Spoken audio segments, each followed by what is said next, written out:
I'd like to try something completely different. Does anybody have any questions up front? Louder. Louder. Yeah. Really? Yeah. Oh, okay. And with clay body, it's I have a bad ear, so I can't hear myself talk. What are you using, Fred?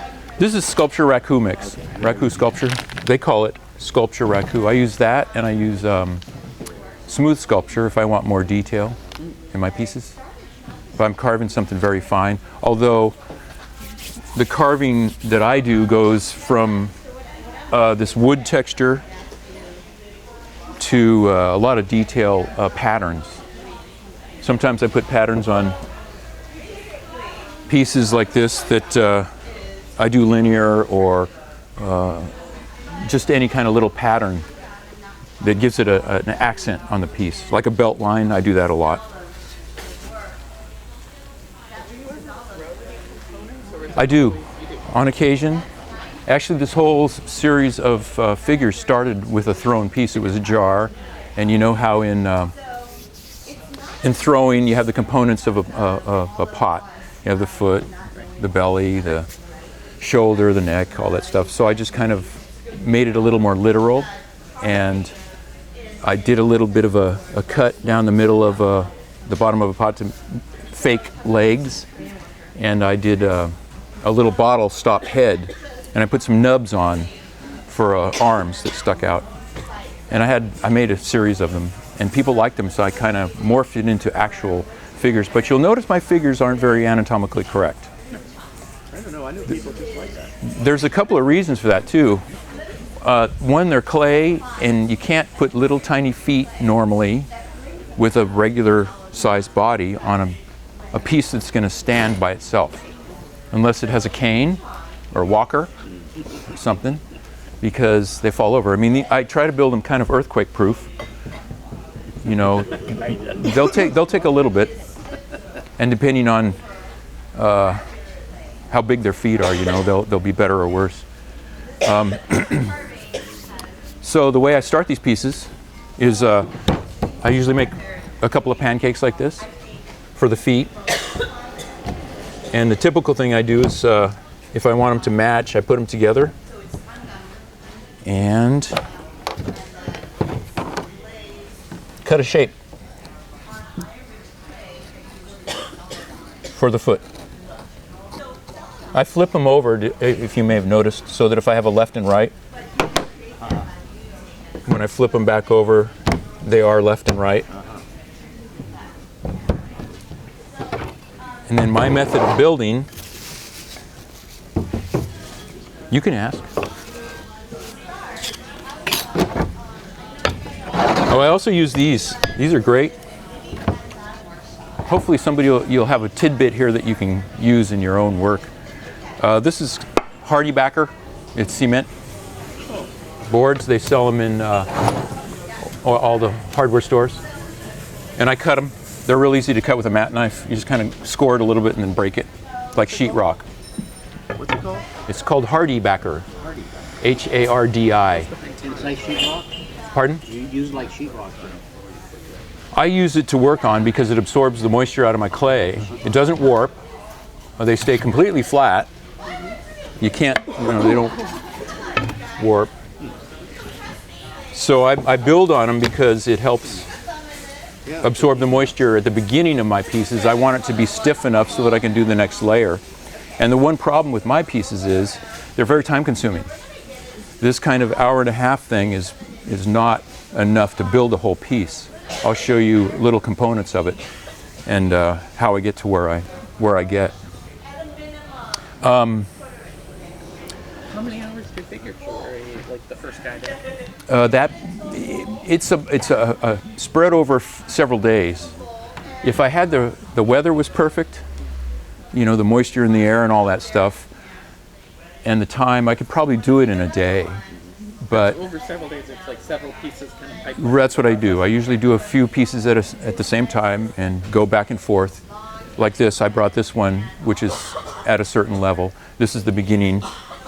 And because the actual time spent on them isn't as great as it may seem, it takes a lot of time.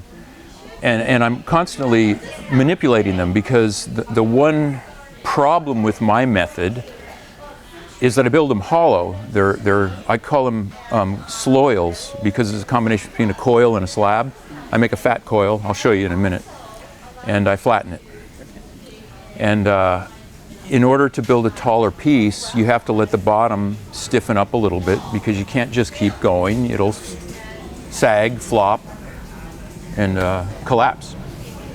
So you have to wait 10, 15, 20 minutes depending on the weather. Sometimes a long time. If it's raining outside and the air is humid, it takes a lot more time. I'm sorry, did you say that was called hardy board? Hardy backer. Backer. It's hardy board or hardy backer. Hardy backer is what they put in showers and stuff before they tile. And they sell it as siding also, which I found was pre-cut as 12-inch by, I don't know, 10 feet long.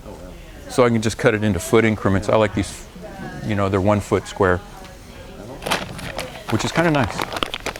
And everybody has their own preference for that kind of, what they work on. Plywood sometimes. Sheetrock, put your slabs in between sheetrock. This one has an anti-molding property to it as well, though. Does it? I think so. It might. I very rarely see any mold on these things.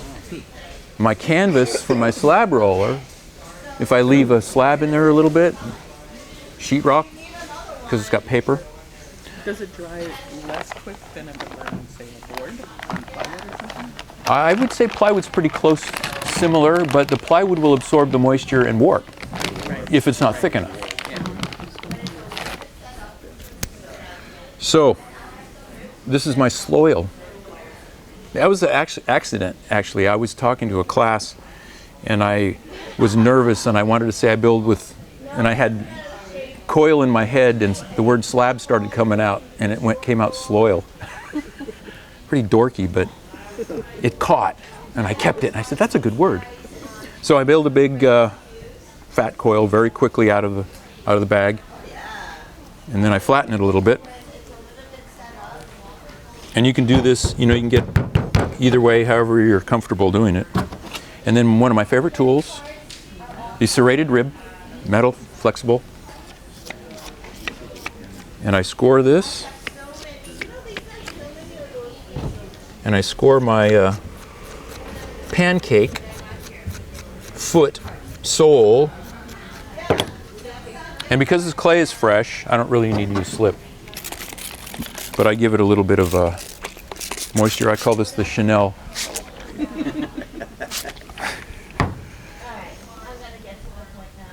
And these are really fat.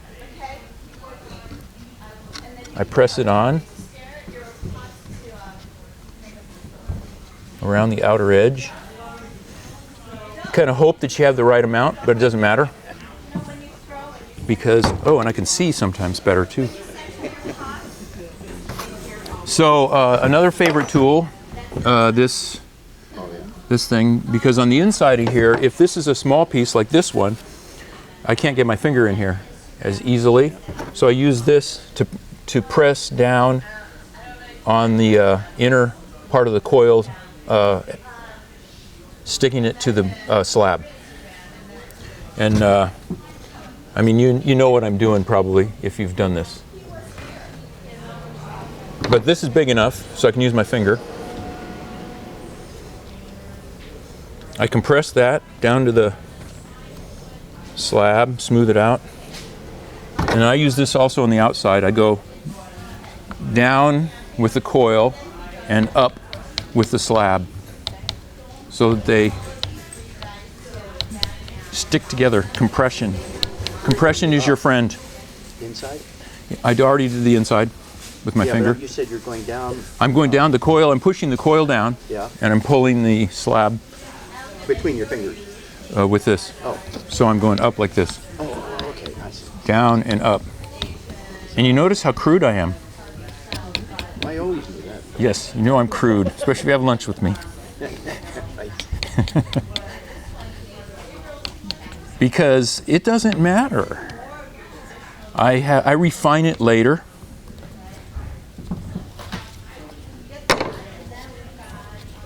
And then I call this throwing in place. It's because it's like throwing, especially if I have this centered. But I'm squeezing and pulling in and up at the same time, because this is way too fat for the walls that I want. I want my pieces to be semi-light, so you can actually watch the piece grow as you do this. And it's much quicker than, you know, little coils. If you were going to do little coils and you do one row and then you smooth it out, like the Native American pottery, or some people do that, and there's nothing wrong with it. And if I have this gap, I did it on purpose. I didn't have a coil big enough on purpose, so I could show you how I fix it.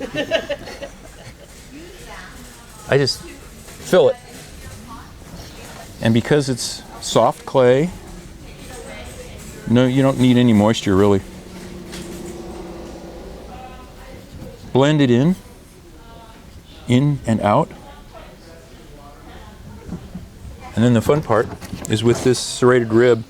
I call this a blender too, because what I'm doing is shaping and blending all of those lumps into a smoother form. And I start at the bottom. The other thing I do is if I'm going to have feet, I don't have very many figures that have feet that actually stick out. But I do a little bit of a point, and just like pinching a pot, I squeeze it, pull it in and up, and make the impression of maybe a foot. So you can see it starting to taper so that it gets the impression of a foot. And then, this is a great tool. I'm supporting it on the inside of my finger and shaping it at the same time.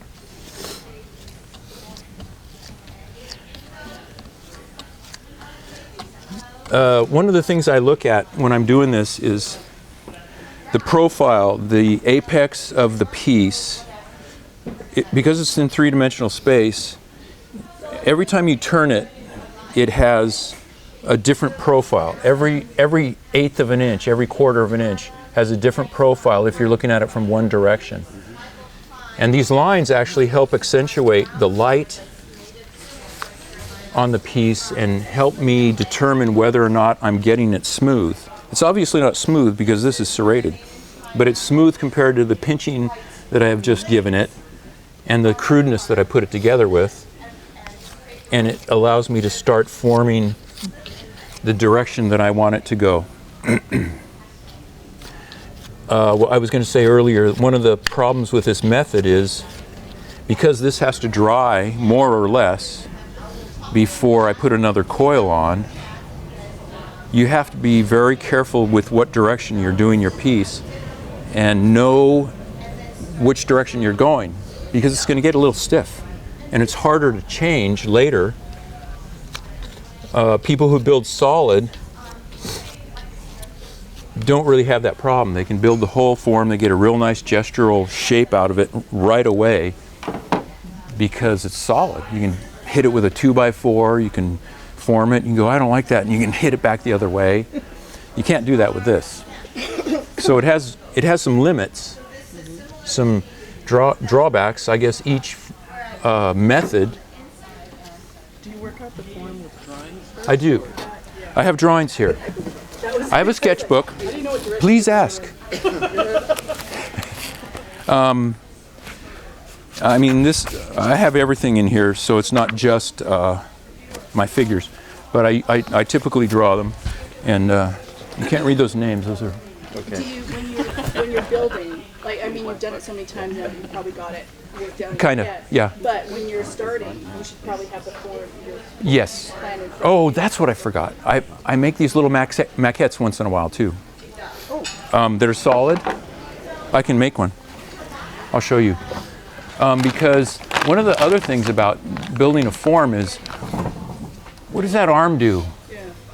Where's that arm? Why does it look funny? if Yeah, because, I mean, mine are funny anyway, but They're funny in a realistic way. yeah, in a semi-realistic, Yeah. quasi. So it's nice to have that maquette to see how things actually flow. I mean, if you have a model sitting over there, you know, that would be great, but I'm not doing humans either. I don't want to do humans. You know, there's plenty of people that do actual realistic human figurative work that are much better than me. So, well, anyway, I'll do just a little coil figures, and I'll actually do it this quick sometimes.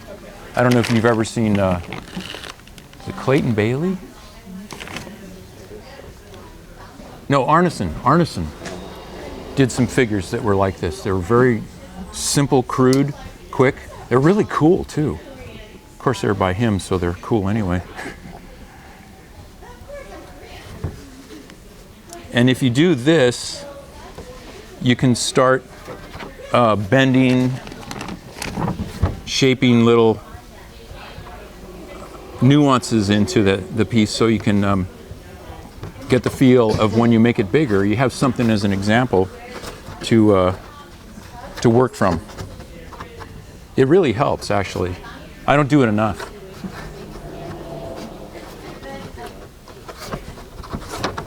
Should do it up here so it doesn't stick, right? Are you aiming for a certain thickness of wall? I do. I go for about 3/8 because I carve on my work and I want the potential to be able to carve back into it. You could go thinner, have a lighter piece, and But there's no need. not really. I mean, you know, you could go thicker if you really want to carve a lot. Given that they're closed forms, do you let them dry for a really long time? It's pretty. Or maybe because it takes a while to make them, so they'll dry as you go. Yeah. By the time I mean, this piece is starting to dry in the bottom. I can let you feel this when I get going on this piece. No, I don't do anything very particular anymore with drying because I just let them air dry. And You don't even cover after you're done? the only time I cover them while I'm working on them because I want them to be at a particular point when I start carving. Right. I call it the Homer for my the stage at which I like my pieces to be when I carve them is leather, you know, which is a Homer thing. Because it's a real fine area where I carve within. Most people who carve know which part they liked to carve at. Mm-hmm. I don't like soft because the stuff sticks back down to the piece. Leather hard's perfect. I can, you know, get my tools in there. I have my favorite tools that I carve with, and so I cover it while I'm carving because I want to come back to it. Carving can take a long time, depending on what, you know, detail I'm doing, and so I need to have it at that consistent leather hard stage. That's a good idea. So if I was going to make this figure go a direction, I'd be thinking about it right now. About, is he going to be leaning? Is his foot going to be up? And I'd start forming it right away right now because I might even do it earlier than this. As I put the coil on and start forming it, I might go a direction. Because this is soft enough right now, this is a good time to do it. And this is what I use for a paddle most of the time because I'm doing small areas.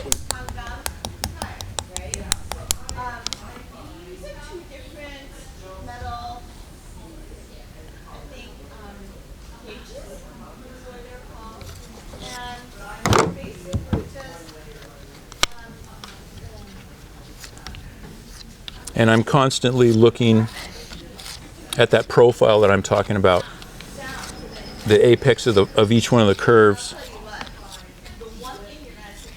Usually I have something in mind that I'm going for, so I know what I'm looking for. This, not so much. I'm just showing you how I do it. So it might develop over the time we're allotted today, and I might go, and a figure might emerge. And I go back and forth. Sometimes I go through my sketchbooks. I have this problem of being, I call it the art director syndrome, because an art director has to give these ideas and draw these sketches and go, okay, this is what we're going to do. Here's the idea. And then he gives it to a photographer, an illustrator, or whatever to execute. And in my mind, I'm done. And that's part of the problem with my sketchbooks. I have way more sketches in there than pieces I've made, because half the time I go, well, I drew it, I'm done. I don't want to go through the hassle of making this now. So I look for another, a new idea. This guy's at that gallery actually right now. Oh, and I have this, if I can pass a couple of these around for you to look at. There's more pieces in there that you can get an idea of the movement in my pieces, hopefully. Okay, so what about the second coil?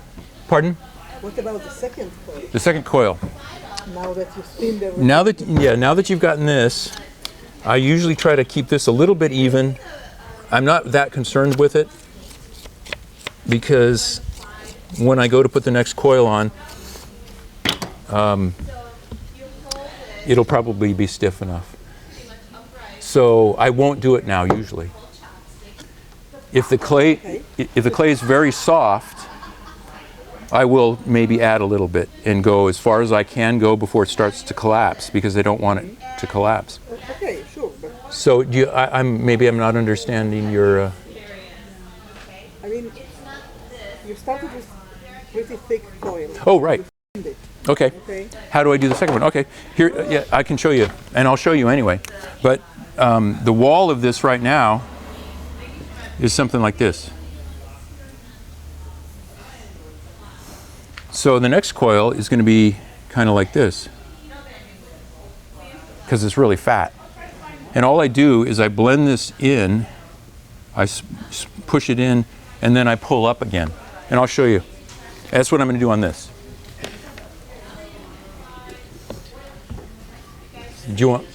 Should I continue and make another foot, or do you understand that? Should I go somewhere else?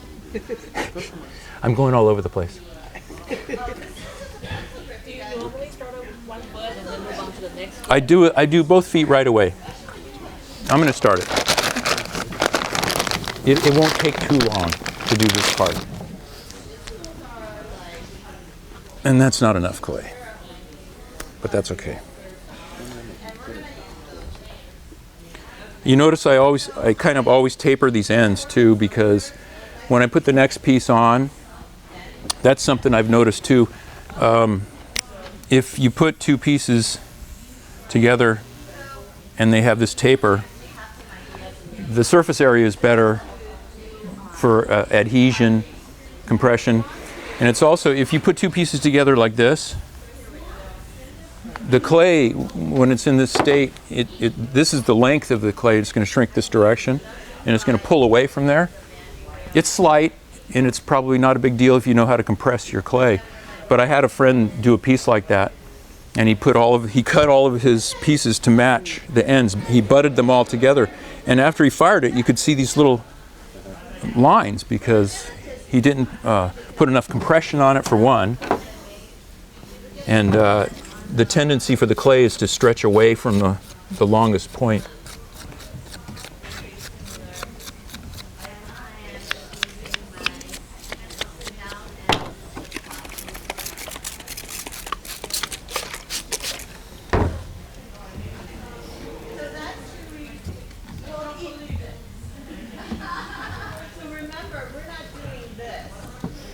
So Clay, typically on a piece like this, that first foot, you would add the second slab 15 minutes, half an hour later? Yeah, like I said, depending on the weather, yeah, half hour. Today, you got it's pretty quick. I noticed this one stiffened up a little bit more. I don't know if you know this method. If it gets a little bit too stiff to work on, you wet these rags, put them on there, leave it for 10 or 15 minutes, and it's really nice. This is really pliable now. You never use heat then, though? I never use heat. Okay. I don't really need to, I don't know if that would work very well. I'd kind of be afraid of it, actually. you know, To Joe, I don't. Of all the sculptors that I watch in China, yeah. none of them use any heat. Yeah, Unless some it's begin to too. slump. Yeah, I would think it would be too. It's too much of an extreme difference too quickly. I think you might be asking for trouble.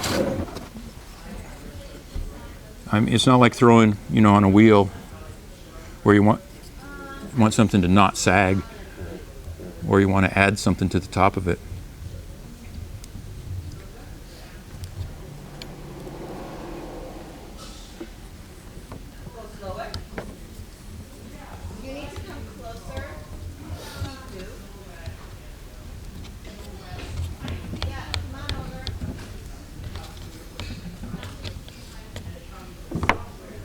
So yeah, one of the problems with a drawing, a sketch, they don't translate into 3D really easily, actually.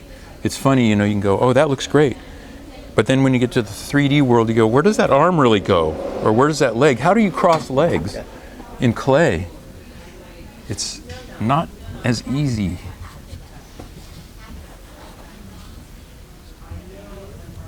As it seems.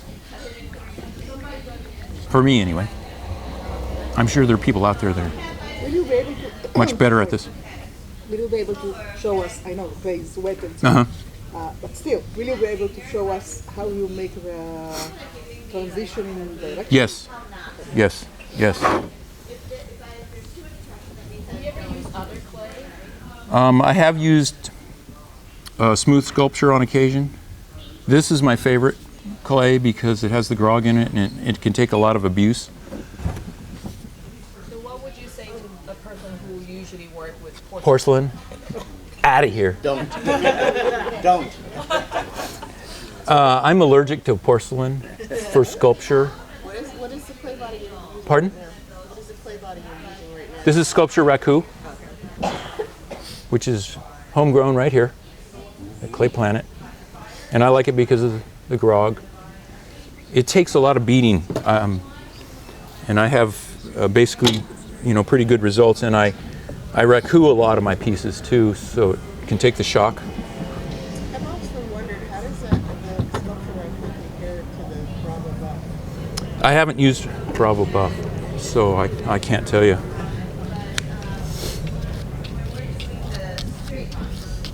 But this is, you know, essentially I'm making a couple of tubes. If the first ones that I made, that I threw, you know, I made a couple of tubes, cylinders, short cylinders, and I used them as legs, stuck them together, and made a third cylinder above it that connected both pieces together, and then altered the shape.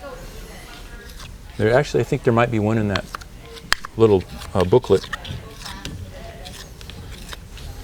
So the hard part, one of the hard parts is the transition. When you get to like crotch areas or you start adding arms, that's when the most, I don't know how to describe this, it's, you have to see a lot of things at once at that point.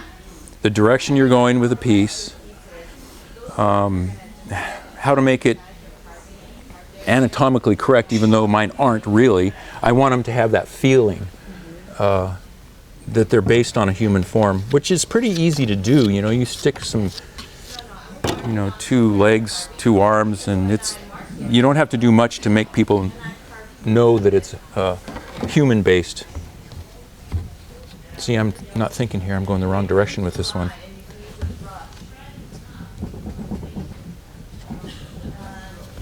So normally if I'm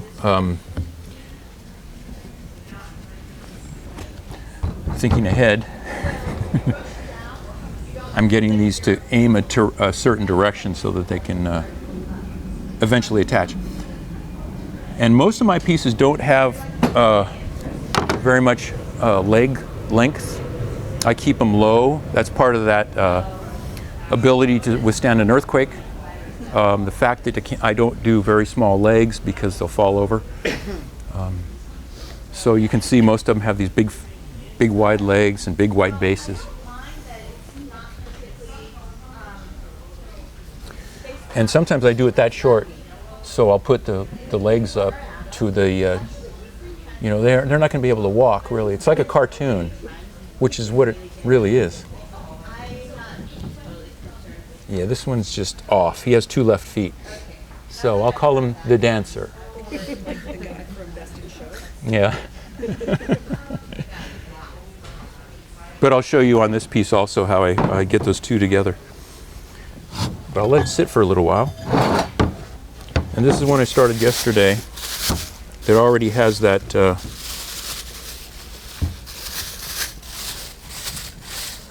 he's already been attached. And I do this a lot to when I start putting the 2 legs together. If I want them to do something a little more dynamic than just standing. And you know, you can't be sure whether or not it's really going to stand when you start putting them together. So I support them with a support of some kind. Luckily this one worked so far, but it depends on how high you go up here and which direction he leans, whether or not the center of gravity is going to have him continue to stand. The very first piece I did that had 1 foot, he was on 1 foot and he had his foot up in the air, I did this. And I had a little thing holding his leg up the whole time I was building him. And I'm thinking, this guy's going to fall over, I don't know. And I really lucked out because when he was done, I pulled that thing out and he stood up by himself. But I don't recommend those for freestanding pieces usually. I'll mount them on a base. I'll put a dowel in. I put holes in all of my pieces, most of them, depending on how they're built, so that I can have a dowel on a base.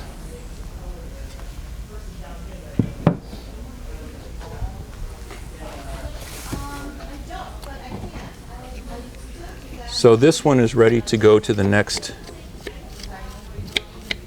the torso level.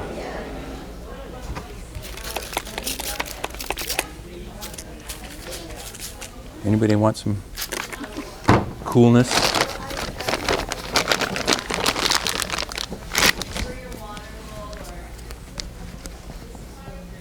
Keep asking questions if you have them. You ever, you're using water there, but do you ever use white vinegar as well? No, I don't. I haven't had the need to really. I try to keep right on top of the drying sequence for my pieces so I know they're ready. And if I'm not, I'll do this. I don't know if you saw this. This is great because this was stiff when I got here this morning, and now I can do this with it. So it's fine. I know people use vinegar water for repairing, and I haven't had the need to.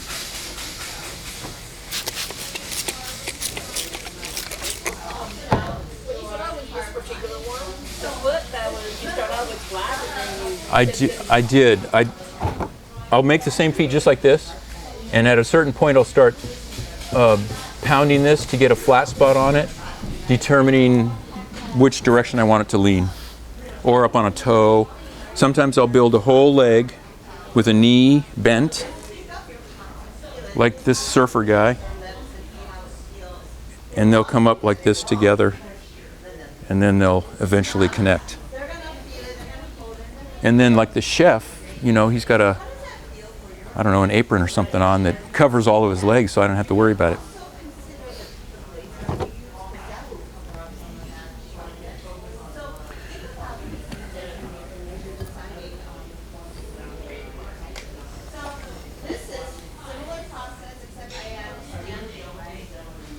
See, he's precarious. You can feel it. And if you keep these centered on your work surface, they're a lot easier to work on.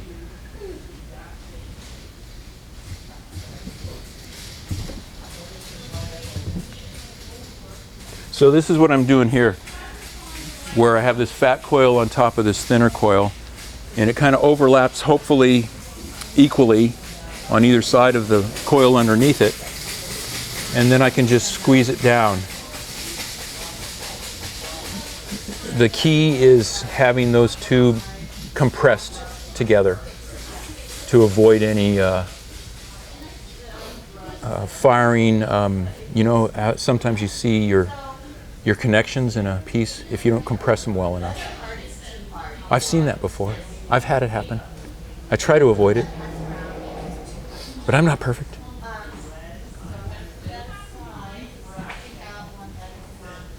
So once that is in there, I start pulling it again and looking at the shape.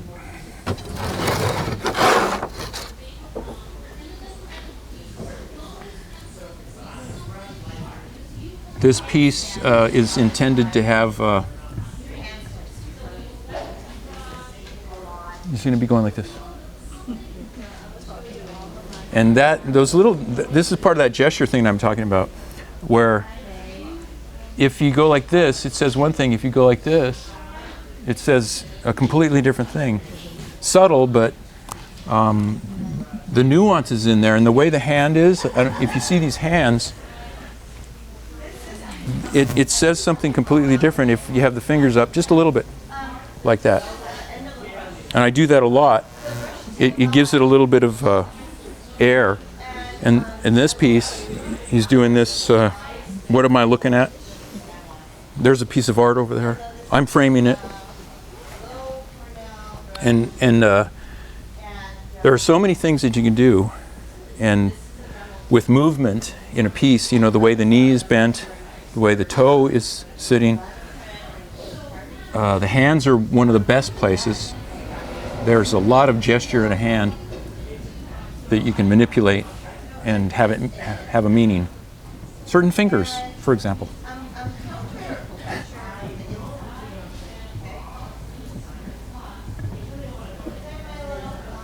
So I do a lot of squeezing at that joint,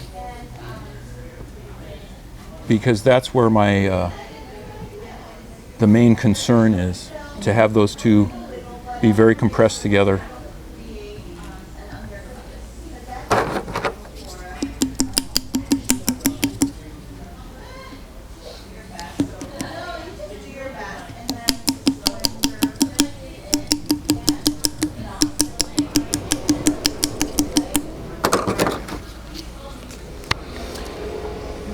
And you can see how little concern I have for being perfect up front, because this is going to help me out a lot. And I'll start way down and come up past the joint that I just made.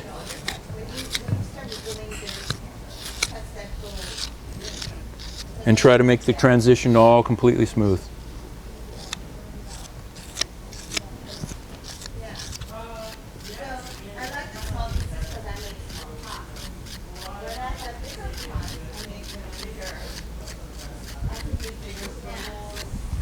And I'll go different directions with this to get rid of lumps or divots. And if you have divots that go in, you know, like that, this isn't really going to help. So you have to go in here and push it out. And I use these. These are great to get down in there. If you can't get it, if it's way down in there. And there's another one that has more of a paddle look. It's longer. I use that too to get down in there and push pieces out. Those butt cheeks, now they're perfectly formed. Were they pressed out or built out? Yeah, I was just going to make a comment on that. Okay. There's a couple of techniques. I start like this, and then I'll start doing this. Okay. But it starts getting thin, of course. So I learned such a basic and obvious technique from a friend of mine. You just make another pancake, like a disc, and you kind of keep the ends tapered a little bit. And if you put that right where you want the butt to come out, or whatever the part is, I do butts and breasts like this. Push it in from the inside, and you push it out. It starts cracking a little bit, but then you go over it with this, and it blends it all together. So I can get that thickness back. And it's a great way, and it works fine. I'll put a dab of slip on it when I'm doing that to make sure I have no air gaps or anything in there, and shove it in. And the compression with your finger or that tool is going to make it fine anyway. I've never had any problems. Are you putting that on as you work it or before you even start working with it? Well, normally I'm doing the butt when I'm right here. So it's right there and I can get it. And I'll do it right then. Okay. So whenever I get to whatever level I'm at on the figure, I'll start pushing out or pushing in or cutting. I'll cut darts out of pieces, if you know what darts are, little wedges, triangles that I can close a piece, because a lot of times I get to a point and I go, that's ugly. Come on, what are you thinking? So I'll take the fettling knife and I'll cut a wedge out and push it back together. I don't like doing it. It's a hassle, but it works. If you can get your fingers in there to get those, because you have it like this, and you're going to pull these back together. You know, you're closing a form or whatever to bring it back in. You have to get in there and score, and I score and slip on that occasion because I'm having to repair basically, and I'm going down into something that is already starting to dry. So the deeper I go, the more intense it is. So that's why I say this method, it has some drawbacks, which are that. You can't tell what your piece is really going to look like until you get to each level. Unless you've really done it a lot. I've done it a lot and I still have problems with it though. Pardon? When I do darning and I bring it in, I get a little pucker at the, Yeah, you can do that too. Yeah. how do you avoid that? Well, a pucker is better than a crevice, because you can just use this if it's on the inside, and you know, I support it with my hand on the outside and I press as hard as I can, try not to thin it any more than the wall of the piece, and then on the outside I do the reverse. I'll paddle it, or I'll push it with this. Does that make sense? Because many times I've done a dart and I put it back together and I'm off a little bit on how I cut it, and there's this going on. There's a little bit of a gap, and you have to kind of backfill them. And I mean, if you know how to handle the clay, I guess it's just like any repair, you know. Score and slip and put some more clay inside and hope you can get it to look like the rest of the surrounding area. And I guess by keeping it at 3/8, you also could reshape it some. Yeah, there is a little bit of leeway in that. The problem I found is later on, if I'm carving, for example, if I'm doing like a wood texture, which I've been doing a lot lately, and I want a really deep crevice to make it look like real antique old weathered wood, I'll cut through. Now in that instance, it's not too bad of a thing because it's dark on the inside. Right. It's black. It just goes to a black hole, but it's I don't like to be able to see into there. Actually, if I can avoid it, I want it to give the illusion that it's a solid piece of wood if I'm doing that kind of look. So this guy has some organic matter in his leg. I can see it degrading.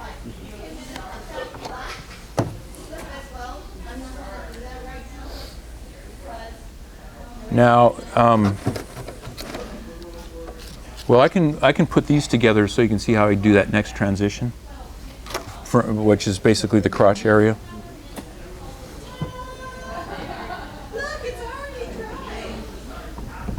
Now that'll be in the way.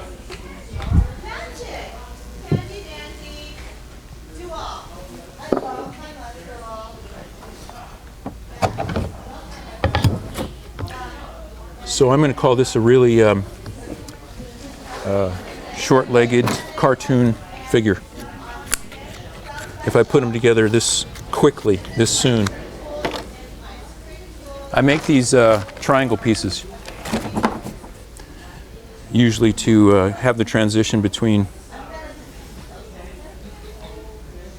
that take that gap from the curve from the outside of the foot or the leg to get them to blend together. Sorry, say that again. Well, this is actually a curve. It goes like this. Oh, yeah, okay. So if you do this shape, it can go in there I see, okay. and blend them together. And then I manipulate the heck out of it. Just like a sacrum. Like a who? Like a sacrum. Hold Yes. your hips together. Yes. Yes. It has a word.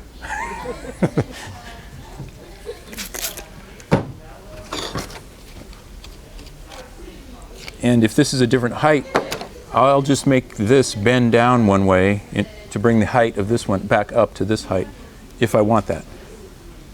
I kind of do. So I'll just bend it like this.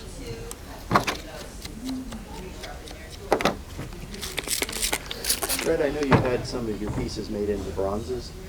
At the point at which you're constructing, do you have to think about that? No. The good thing about a bronze is they can make a mold off of just about anything. So I gave them a bisqued piece to make a mold from. You only need this. Pardon? You only need to biscuit piece. Well, for bronze, you can do anything. I mean, it's probably better to use plasticine, oil-based clay, to make your original. They probably like that better, because a fired piece it's going to break. It might break. I've done it with a wet piece, thinking that was a good idea. They hated me because it's shrinking as they're doing the mold. It was like leather hard, and I thought, oh, that'll be good. It'll be like plasticine. Wrong.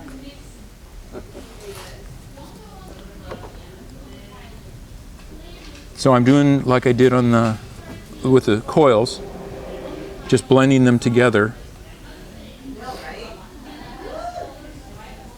inside and out. And I'll do this on the front and the back. And this is, if I'm doing my normal thing, I'm starting the butt now, because it's usually where the crotch is. So I will start that.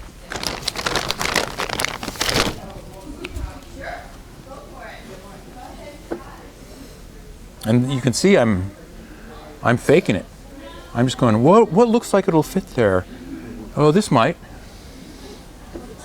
And I use a lot more clay than is necessary because I have it to push around to shape if there's extra. If there's not enough, I have to go back and kind of start again.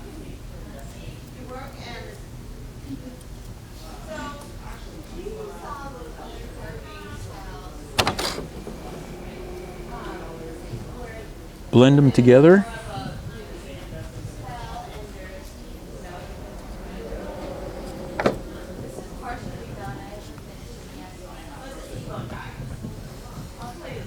The hard part also, when you're getting to this point, is the underside.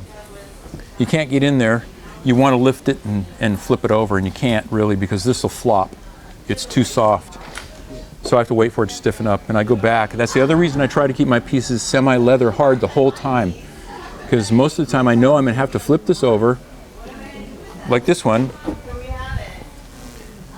When I put these two leg cylinders together, I can't get in there until I can flip this over. So that detail and smoothing will come later, but hopefully not when it's too stiff, because then you can't do anything.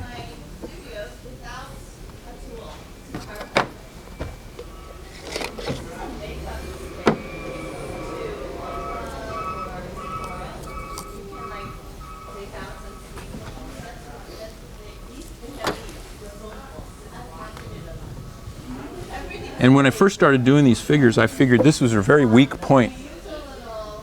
If you picked it up by the legs, there's this stress that you have, and you can just snap it right there. So I was building, I don't know what you call them, they're architectural things like flying buttresses in here to combat the stress from this. And I realized after a while, I don't really need it.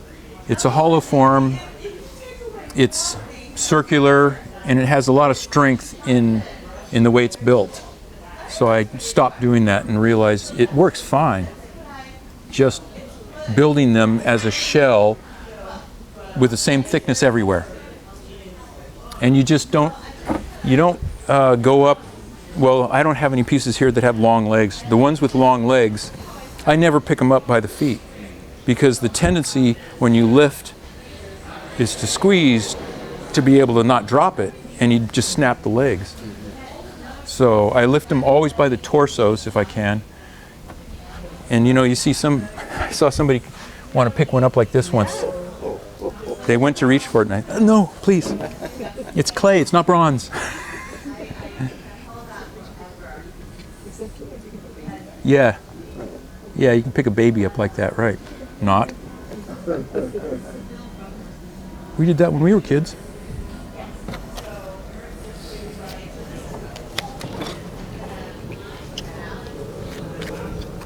And the other thing about getting in there with this, you can't really get in there now with this to smooth very easily.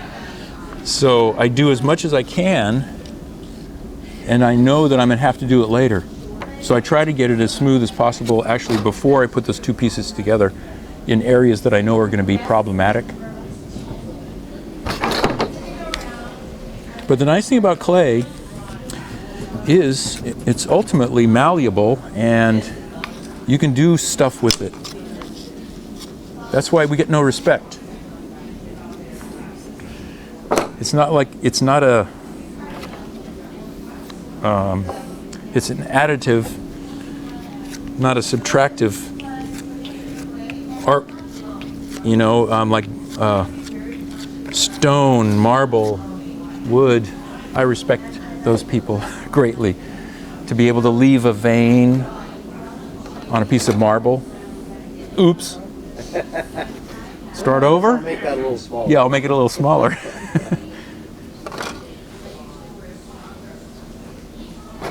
Yeah, you think about that when you see David.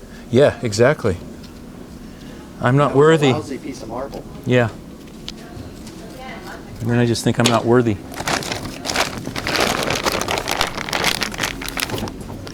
And in my own little, retentive way, I want this to be equal. Equal. Because later on when I work on it, I don't want to have to go up and down. So I will fill these areas as I go along to try and make it semi-even at the top layer. And I will add bits here and there, even though it's a little early sometimes, if I know I can do it. If it's too soft, I just won't do it. And I tend to like softer bags of clay when I make pieces like this, because it's much easier to put a soft coil on a stiffer piece underneath it than putting a hard coil from a hard bag of clay on something. It takes too much pressure. There's too much possibility of distortion. I'm not sure I understand about the... I'll show you. I'm doing it right now. Because I'm asking, See how this is the high part? no, I understand Okay. what you're saying. But I'm looking at this hook. Okay. Now, this pelvis is perfect, so Right. it cannot be even. Right. It can be even within its curve, if that makes sense. Because if he's going to go off to this direction, I can have a level point here, even though he's being moved that way. Does that make sense? Now, yes. Yeah. So, yeah, I won't build him like this. Normally. There are instances where I do that because of what's coming next. Like if there's going to be an arm up here and I want to start attaching an arm, and I know I'm going to have an arm up and an arm down, I'll do that. That would come down so that we have Right, right. And that's one of the things about that piece that's going to be problematic, because I know he's up on one foot and a toe, at least I have a almost tripod base going on, because you know there's almost 3 points. It's 1.5, 2, which helps. And I try to balance them over the center of gravity on this leg to keep them from falling over. So if that guy had a longer tube going off to This one? No, the one you just sketched. Okay. Suppose the next part Yeah. of the body. Kept going Yeah. over here. Would you try and keep it horizontal, or would you just keep it parallel on the way up? I'd probably keep it horizontal until I got to a certain point, until I got up to here. And I usually, yeah, towards the end of a piece like that, I would start aiming it towards the closure of the shoulder area.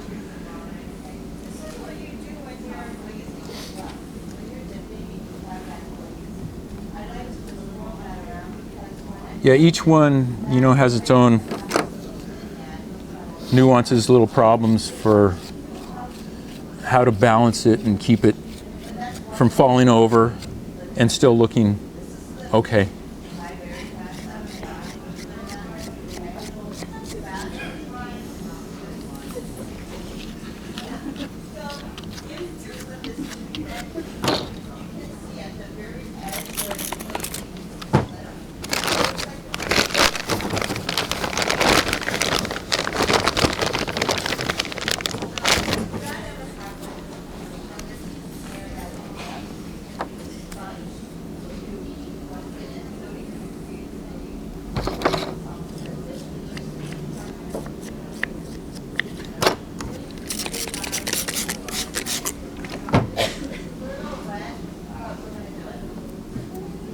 Yeah, see, there's a little bit soft. It falls a little bit. But because it's so short, and when it's soft and at this stage too, I can manipulate it anyway, even if it does start to collapse a little. Do you ever put any kind of aperture in there, or just like a bulb piece of paper? No, I don't. It might be a good idea. Thinking ahead for whatever. Yeah. Yeah. I don't know. I guess I've gotten so used to the fact that I just let them dry, and then I'd have to take that out Yeah. when I put the next piece on, so it'd probably annoy me.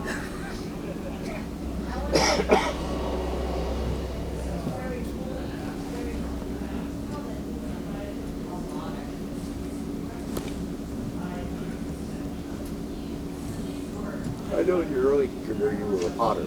I was. Did you do sculpture? I still am. Too? No. I didn't really do any sculpture when I was growing up and going to school and all that. I was so interested in making pottery. And then it got to a point, I was a production potter for a few years, and I just got tired of making the same pieces over and over. So I said, I don't know, I want to do something different. Kind of morphed, because I was doing pottery when I made those first pieces that kind of stuck. So you're really self-taught. Well, you know, you glean from everywhere. Was your production work also hand-up? Thrown, So you switched. yeah. I was an actual potter, production potter, thousands and thousands and thousands of pieces. On your own or for someone else? I worked for both. I worked for a place in Palo Alto. What's it called? Earth and Fire Ceramics back in the 70s. And then another place in Los Gatos. What was his name? I forget the name of the company. Yeah, he sold in Old Town, and he sold on Old Adobe, that haircutting place on. His name was Jim Doty. I think he's still around too. So there I get the level again, more or less.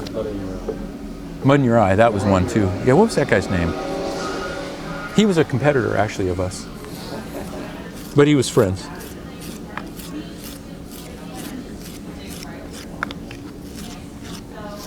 He's still there?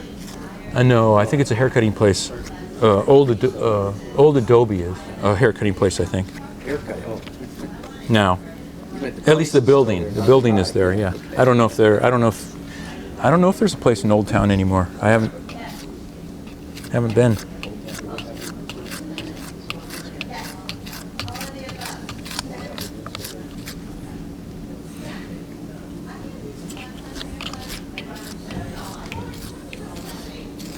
Yeah, and sometimes I want to go back to throwing.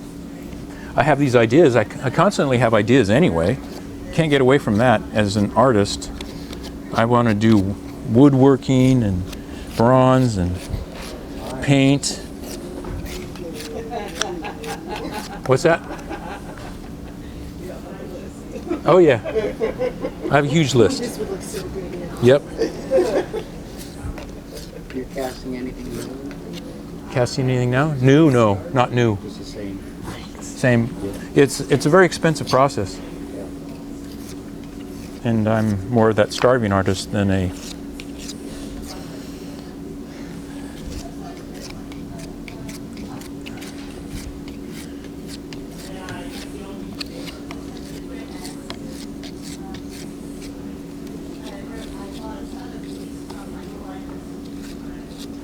Yeah, probably if you come back later, I can add the butt on this and you can see how I do it. Because I don't know what time it is and how much time we have. It's 10 o'clock, about a half hour. Got a half hour, okay. So I can probably get to that. You're not going to get to the hands. You make the hands separate. I can make a hand separate. I can show you, yeah. And how I do an arm and a bend in an elbow and a head. My heads are really simple. But yeah, I can show you it. You can do it. The arm is what I was Yeah. The arms are so, it's like, oh, you, really? Come on. Is that all you do? It's just two tubes, tapered tubes. You don't, you're not building it like you're doing this. You don't start the shoulder and build out. I do, Oh, you do. depending on the size.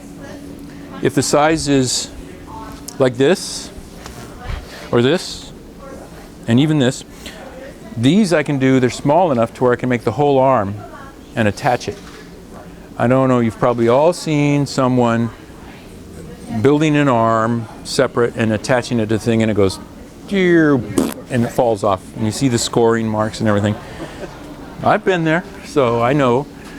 But I make them hollow. Most of these arms are hollow. This is probably hollow up to about the wrist. So it's a tapered tube, one section, and then another tapered tube for the forearm. And that's one of the tough parts, getting to have that expression, because So you're saying it's a tapered tube built out from the body, yeah. not added on. And I'll actually start with a donut, a coil donut on the shoulder right here, Okay.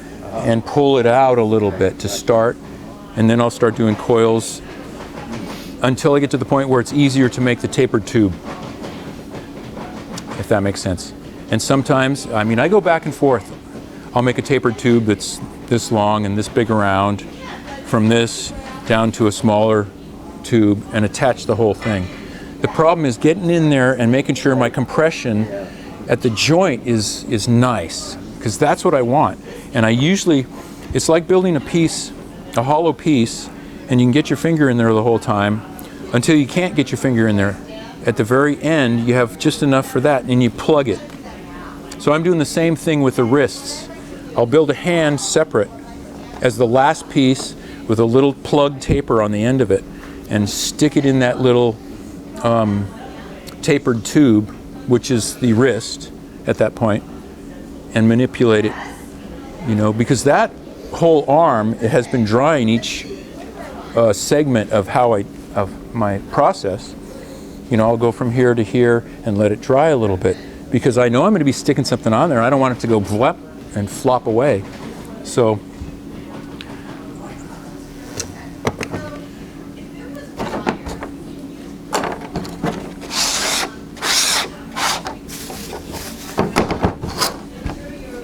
So I'll start with a type of arm.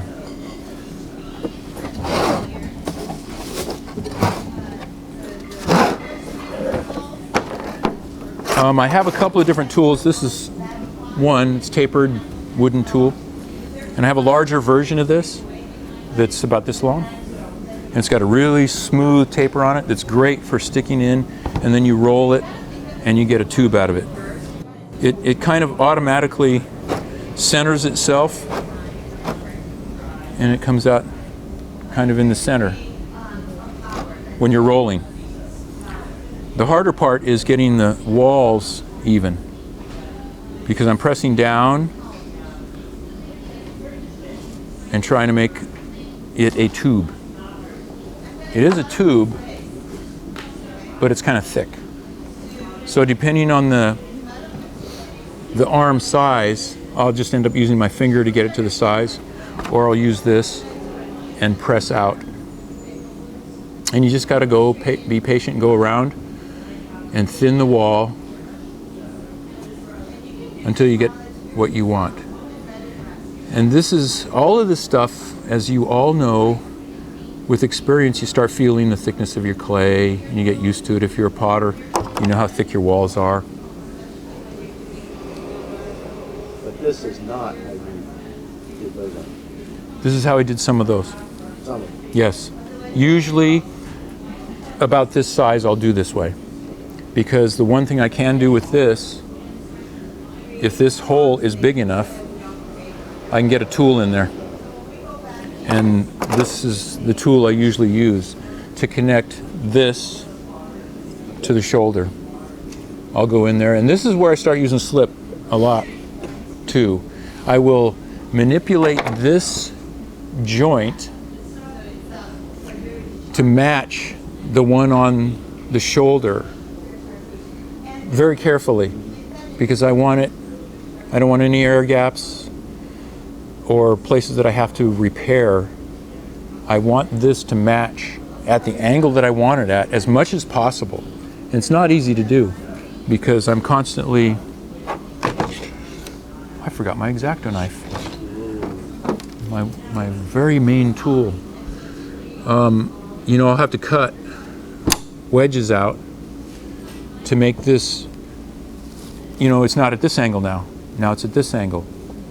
And it's amazing how when you bend an arm, how far down this angle has to go actually in order to have a bend in it.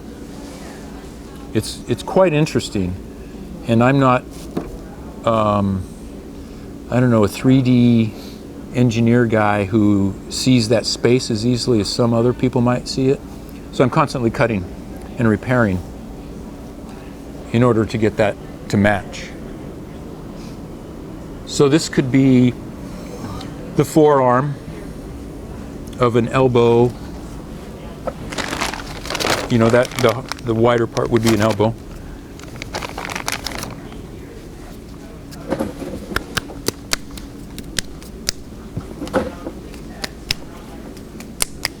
So if you were to attach that to a body, you would probably use some sort of...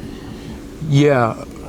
Another thing I do is supports. Yeah, that's I'll use a piece of clay just like this, and I'll stick it to the side and manipulate it up, yeah. and just go like that. I'll just go, Oh, and that will hold right. this arm I see. You can pull at a it out. particular angle. Or I'll use skewers. You stick them through the guy at various places to hold the piece up, and they're easy to repair. That hole is a small hole, and you gotta be careful though, because when you're pulling it out, you have a risk, a little, especially with something like this. This is small. These I usually just wait until the right consistency, and it usually will stick. So if I'm going to do an arm, the elbows are always interesting. Elbows and knees. The bends, the back of the knee, the inner part of an elbow is always interesting. There's a woman who makes these really beautiful, heavy women sculptures. What's her name? She's in Davis. She has a bunch of pieces up at the Natsulis Gallery. Michelle does the. Not Michelle Greger. No, she's Japanese. I've lost her. Esther Shimazu. Thank you, Esther. Beautiful, beautiful. And I want to watch her work because she has the folds in knees and arms, but she has a very heavy figure. And they're anatomically correct, pretty much. Hers are very, very nice.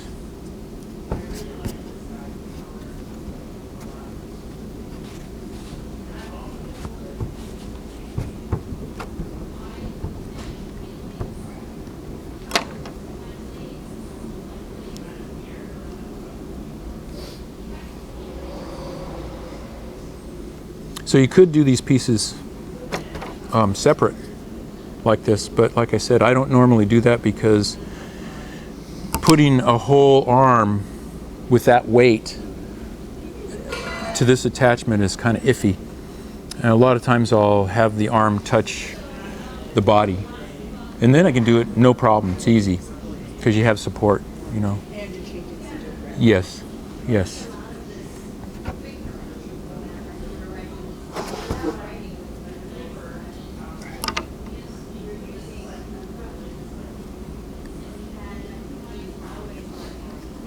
And getting the curve, you know, I have very tubular arms. You know, getting the taper of an arm is, an anatomically correct arm is a lot different than what I do.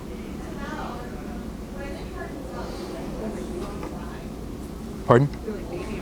Yeah, yeah. Sausage.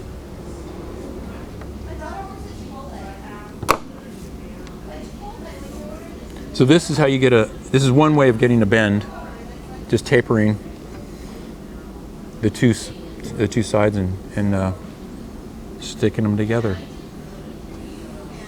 But like I said, remember how far that has to go if you want this arm to come into here. Both of these tapers are extreme. You can see how much I'd have to get rid of if I wanted this to almost come back to like this. It's like, what happens to that arm? And I'll do that too. I'll, you know, look at a mirror and see how I bend sometimes.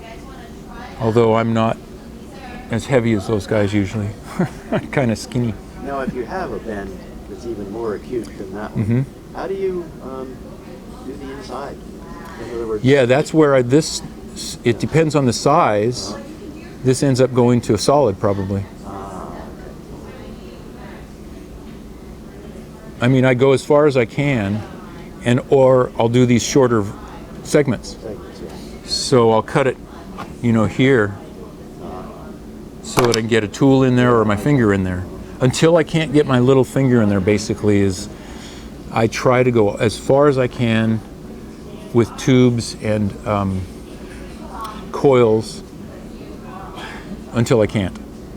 And usually that's the point at which I can go to a solid form and not worry about it. So does that make sense? Am I answering some questions, I hope? Enough? I'll make a hand. What's that?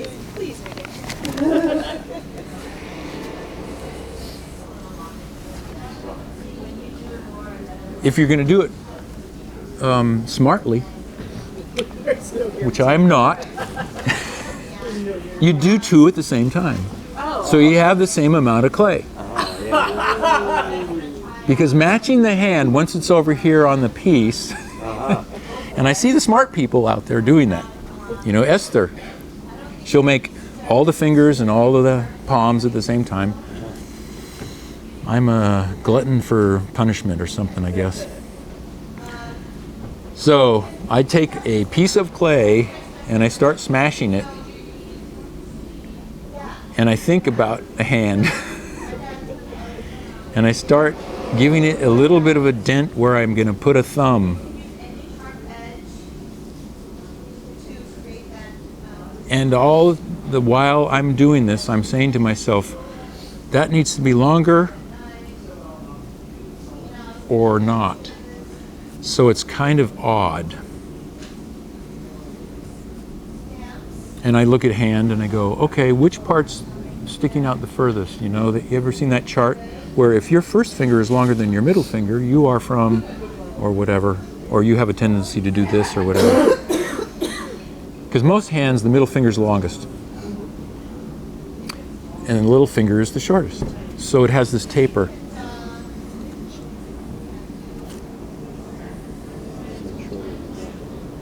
So everybody do this. We're going to have a test. Everybody has the same, we all have the same hand. So I think that chart is maybe a lie. And I'm compressing. Yeah. Wait a minute, they're different. Two hands?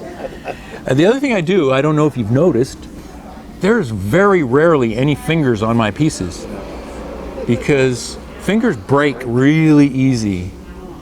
And I admire those people, those sculptors that make clay hands with fingers. Esther's one of them, I believe. She has little tiny fingers on them. Sergei Azapov has these little tiny fingers. And they have fingernails and everything. You're going, God, I don't want to touch it. And they're porcelain. So you can see I'm just kind of, it's a mitten. I call them mittens. And I'm trying to get it closer to alleged reality. But because they're caricatures more than realistic, I don't really have to worry about it, which may be a cop-out on my part, that I'm not doing anatomically correct perfection.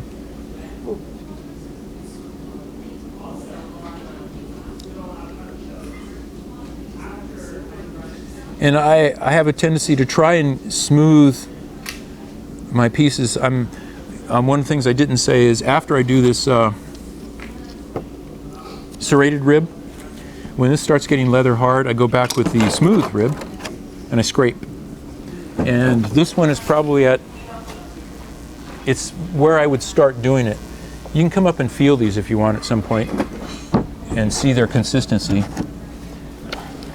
But I go through a whole other blending process of scraping all of these. Yeah. This is really soft. This is wet. This is getting dry, but it's not too dry. And this is where I start perfecting the form and the transitions between the different parts. And if you notice, if you come up and look at these, you can see the scraped look, especially on this one since it's bisqued. You can see all of the surface is just, that's all a metal rib. And you can see the grog coming out, because one of the things I like is the texture of stone, and that's kind of what I started doing with these. I tried to get them to look a little bit like stone, rock, and I want as smooth a transition as I can. If you feel these, I hope that I'm getting the flow all the way through, and that's with a metal rib. And that's the other reason for having a 3/8 inch thick wall. I can scrape quite a ways down, and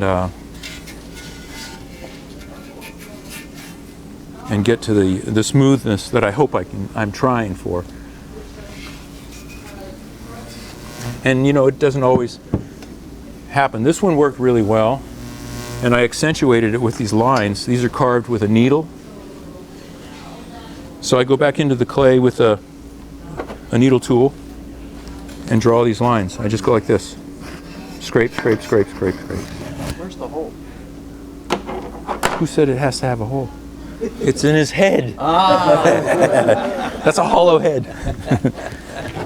And then my other favorite little carving tool. You can't see this probably. It's the straight one. And after I do that crevice, I go back and I scrape each one of these by hand. and I should probably make a tool that actually does that better, which I've thought about.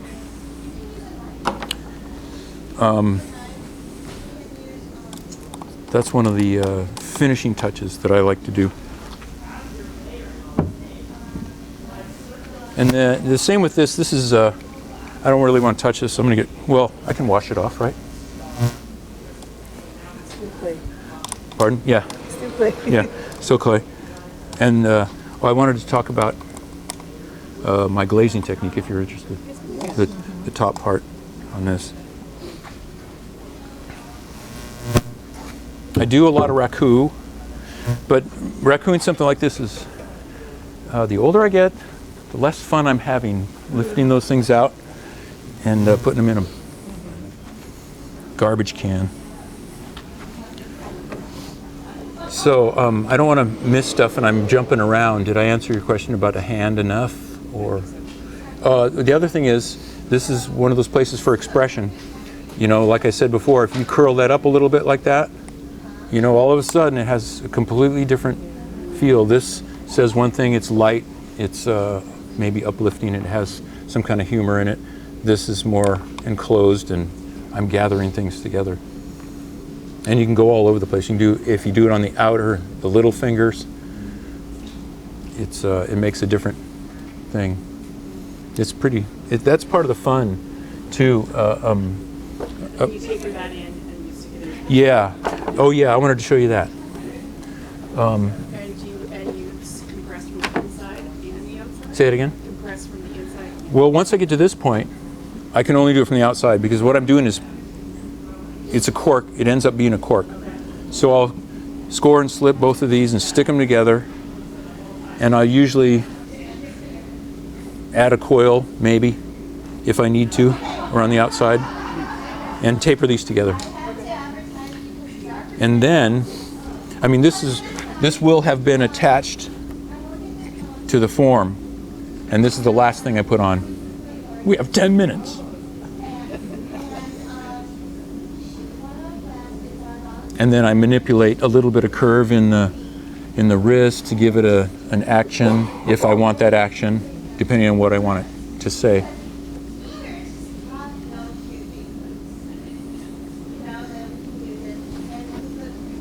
Does that make sense?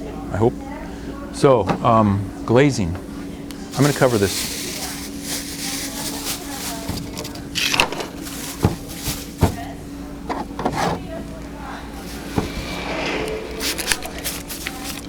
Just in case, sometimes, yes, I spray them. And these vegetable bags, they're really good. They're very light. Freebies.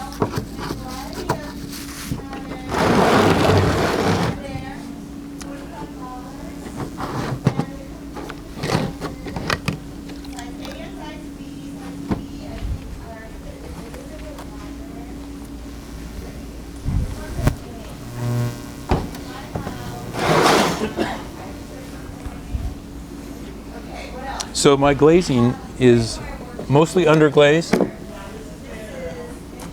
I found that when I was rakuing, there were raku glazes. And I always have this thing against whatever the term is being specific to that process. I'm a rebel. And people would say to me, oh, you have to use the raku glaze if you're going to raku. I go, no, I don't. Yeah, you're not the boss of me. I need that t-shirt. So I started experimenting because one of the things I like about, or one of the things I do with my figures is I don't want them to look shiny. Are any of you shiny? No one's wearing patent leather, right? Yes, the chef is. That's a glaze. It's a raku glaze, white crackle raku glaze. But I found that I didn't like that all the time because people, when they walk around, they're not shiny. They're matte. So I started going, well, how can I get away from that? I know, I'll use a glaze that doesn't mature. I'll use a cone 5 glaze on my raku piece. Well, sure, you can do that. You can use cone 10 glaze. Who cares? You have to experiment. The bottom line is you must test it, because you put a cone 10 glaze on that piece and it flakes off maybe. Doesn't stick, doesn't reach temperature, whatever. Cone 5 glazes can sometimes work. I will use, and then I started using underglazes. And because underglazes have a high content of clay, underglazes, on-gobes, and slips, they're going to absorb the carbon in the raku and probably go black, depending on how strong you reduce your piece, right? So I reduce them a little less if I'm using underglazes, or I'll use sponge-on glazes to have intermittent places of basically adhesion. They're fluxing in those areas to keep a little bit of shine on it. So my technique for glazing is taking any underglaze that I feel like having. I'll do it two ways. One is I will put a base coat on the piece. This is like underpainting for like an oil painting or a painting, where you put an undercoat on to tie the whole piece together, so it has one color underneath everything. And I'll do it two ways. I'll do that, or I'll do only sponging. And my sponging is pretty simple. Tedious, because I have a minimum of 3 layers on my pieces, because the more layering you get, the more organic it looks. And one of the problems I have, personal thing, is I like it to look organic, and it's really hard to make it look organic if you're doing a man-made, this is a man-made thing, the sponge. So I have no choice. It's going to look like this sponge every time I touch this and have the same pattern. So I do this, and I go like this, all over the piece. So Fred, what would happen if you didn't raku this? If you did a low fire gas or low fire? The turquoise piece there, Yeah. wood, is cone 5. It's not raku'd. Okay. The lady. The lady, Hair. yes, with the orange hair. So you get more intense colors. Sorry, at which one do you get more intense colors? At 5? That's at cone 5, Yeah. with the underglazes. You know, underglazes have a range. You start losing stuff at certain points. Oh, okay. Yeah. Does that answer your question? That is electric, cone 5. Underglazes, that's all underglaze, the greenish one. The other ones. Does the raku add really anything? The thing that I like about the raku is it adds the smoke, the unpredictability of smoke, Okay. the swirling of the flames and all of that stuff adds something to it that you can't get, that is very organic, and that's one of the things I like. This technique is the sponging. I mean, I don't have enough here to really get a good color coat on here. Here we go. This, although it starts to get to an organic look, it still has that sponge, like I was talking about, that particular patterning in the sponge. So, I mean, one of the things I do is I spin it as much as I can. And you can imagine, I have to go over this whole thing. And then I get another color and do the whole thing again. It takes a lot of time. So the smoke sort of gets between. The smoke, yes, if there's a little bit of clay left, and even because these are underglazes and they're high clay content, they're going to get that smoke also. So a lesser reduction, lesser smoke, is going to leave a little bit of color, and that's where I started liking these a lot, because I'd have a subtle color on the piece, but it was raku'd and it wasn't shiny. Can you talk for just a moment about the use of like miming the holding of something versus sometimes you have a globe? I like comedy, and I like anti-gravity. You're talking about the piece maybe in here, where the sphere is floating? Yeah. I'm not sure what you want to know about that, but Well, like when I look at that piece, it's you're like the woman is like miming. Right. She's right. I do that. Part of my thing is to come up with a title and a gesture that is people will question, or is reminiscent of something that I've seen someone do, which is everything is out there. So, I thought, oh, this is an artist looking at a scene, going, oh, that'll work right there. So my titles, I used to do this more often, is I strive for 3 words in my titles because it's the shortest number of words, least number of words that you can have, and have a sentence. Kind of. I mean, you do 2, but it gave me some leeway, and it's really hard to do with certain things because you can't. So I would try to get 3 words out of most of them. Time to quit. So I try to make a scene that is suggestive of something. Well, thank you, everyone. You can ask me any other questions anytime you want on email or whatever else, if I didn't get to the point. And I guess I have to clean up for people because somebody else is going to be here in 10 minutes.